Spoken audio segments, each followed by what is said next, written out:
Hello, Virgo. It's time for your weekly reading. This is for May 8th to 14th.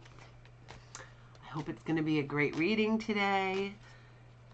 I think we're going to have some good times ahead. I am an optimist, as you can tell. So I'm going to just do, that one wants to jump out at us, doesn't it? Oh, good thing. It's an ace. Aces are very good cards. The beginning of something. Sometimes they're very assertive in jumping out of the deck, which is awesome. I'm going to do a very simple reading. 3 cards about you, 3 cards about what's going on, and 3 cards about the outcome or the answer or the advice. So let's get into it and see what we've got. We start with the beautiful Ace of Cups. Oh, wow. You must be a happy, fabulous person. Okay, so we've got the Ace of Cups. So this normally means you're something that's starting up a passionate pursuit or something. I'm going to say this just means that you're a very passionate person. Whatever you do, whatever is your desire, you really are just overflowing with passion about life, which is fabulous and amazing. So positive. And then you've got the 10 of Cups, which is like the best card in the deck. It means that you have the capacity to achieve anything. You are passionate. You are going to have a very strong family, or you do have a very strong family. You are somebody who can create all kinds of loving situations, fantastic, amazing, beautiful situations, good home life, good positive life, because life is all about passion, and it seems like that's what you've got. And in spite of all of this great stuff, this is a very good card. First of all, it's a card that you're in action. Nothing's going to stop you. You are an action kind of a person. But we call this the wounded warrior card sometimes. This guy's been through a lot. So in spite of the fact that you are achieving or have achieved all this stuff and you're very passionate and nothing's going to stop you, you've had some obstacles to overcome that have not been easy. You know, there's a little tiny bit of defensiveness here because of this aspect of you. So, you know, that will always maybe be with you, or maybe as you continue to overcome obstacles, eventually you won't feel that wounded aspect, which is great. But this is feeling great, and so that's very positive. So this is what's happening right now. Oh, excuse me. I am so allergic to something in my yard. Wow, this is a weird batch of cards that right here together. The fact that they're together is kind of strange. So if this is what's going on right now, this is interesting. So first, there's this dissatisfaction. There are other ways to read this card, but this is the typical way that I find. Sometimes it's disillusionment. Sometimes it's just your job isn't exactly quite right for you. But you're trying to achieve something. It could be something at work, or it could be anything that you're trying to do. And you're doing it. It's reaping some kind of reward for you. But you're still not happy. Maybe you're just bored. Maybe you're expecting more to be given to you out of this. Maybe you haven't gotten the promotion you feel you deserve. And that's making you be disillusioned about the job as a whole.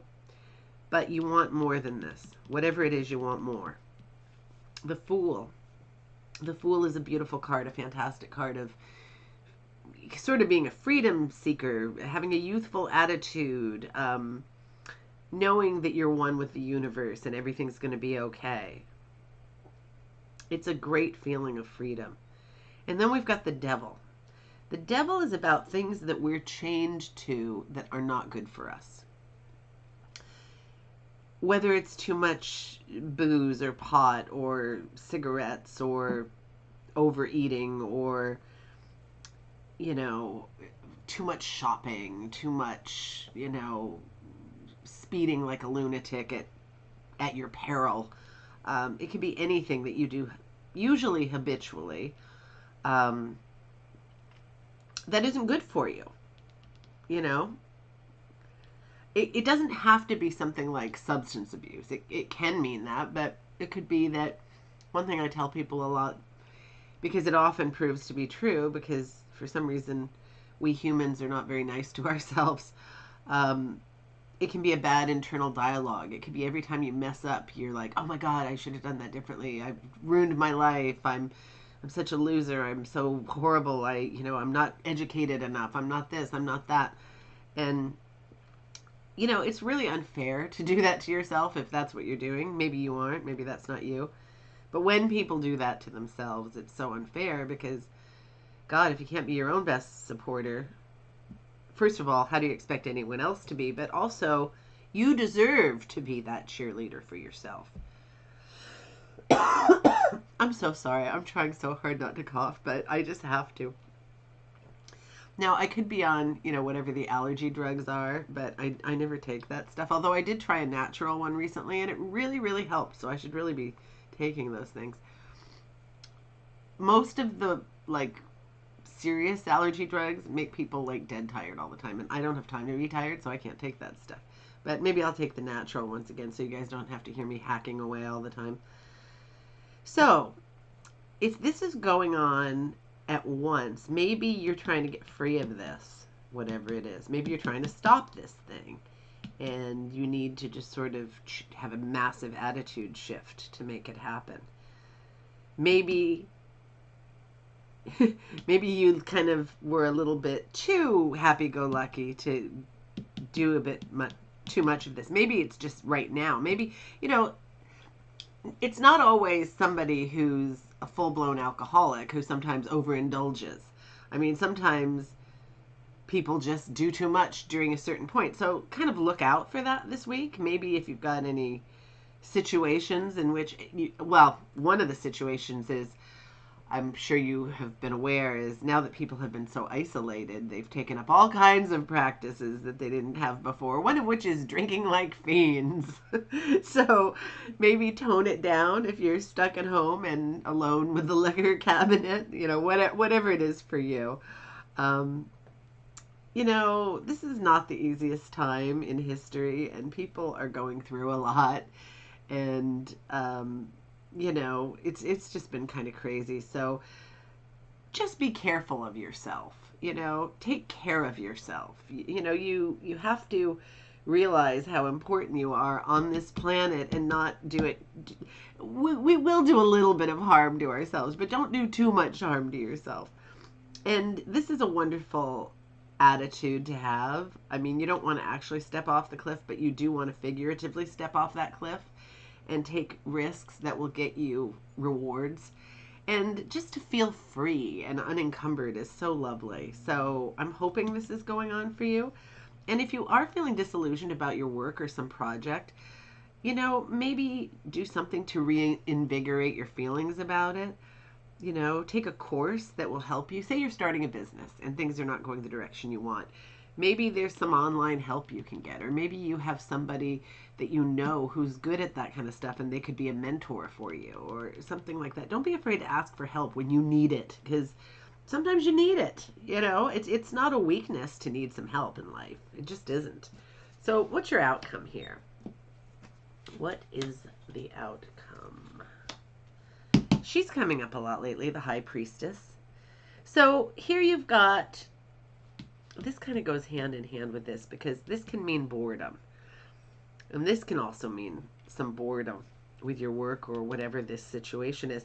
So it can also mean that you're just not paying good enough attention to see this opportunity or this cup.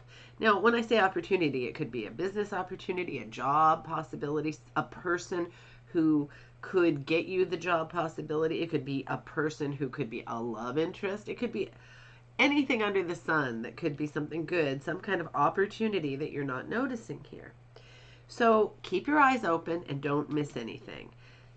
Just really pay attention to what's going on so you can achieve everything you want to achieve. Now, this card is about somebody going on a journey, figurative or literal. If it is figurative, or, either one, sometimes it means a journey across water. People are not flying much these days, so, I doubt it. Well, it's possible you're taking a boat somewhere, but I'm going to doubt it for most of you. These swords represent thoughts. quite often this is carrying baggage with you from the past, from past hurts, from past problems, from things you've gone through, something that you maybe should get rid of. Easier said than done, I know, but you have to be able to journey through this life without too much baggage, without having negative thoughts. Maybe these are related for some of you. These thoughts, maybe that's the problem, that beating yourself up with your bad thoughts. Or maybe there was an addiction or, maybe it's still kind of ongoing and you're not really being that kind to yourself about it. When we do things that are wrong, we are not very forgiving to ourselves about things at times. So whatever's going on here, remember, swords are thoughts, they're air. It's not a real sword. It can't actually poke you any more than you allow it to poke you. So it's all food for thought and things that you can always improve on. And almost everything can actually be repaired. People will say, oh, this can't be fixed and that can't be fixed. You know what? You're still here. You're on the planet, so it can be. The High Priestess is all about going within and figuring things out. Figuring things out and seeking your inner wisdom and using your intuition in life. Because where there are no other answers, where you're really confused and don't know what the answer is, your intuition will tell you. You will have a physical feeling as to what you should do. So if you can tap into that, you will really have it beat. So I'm going to send you out into the world. Have a beautiful time. Make things go right for yourself. I believe you can.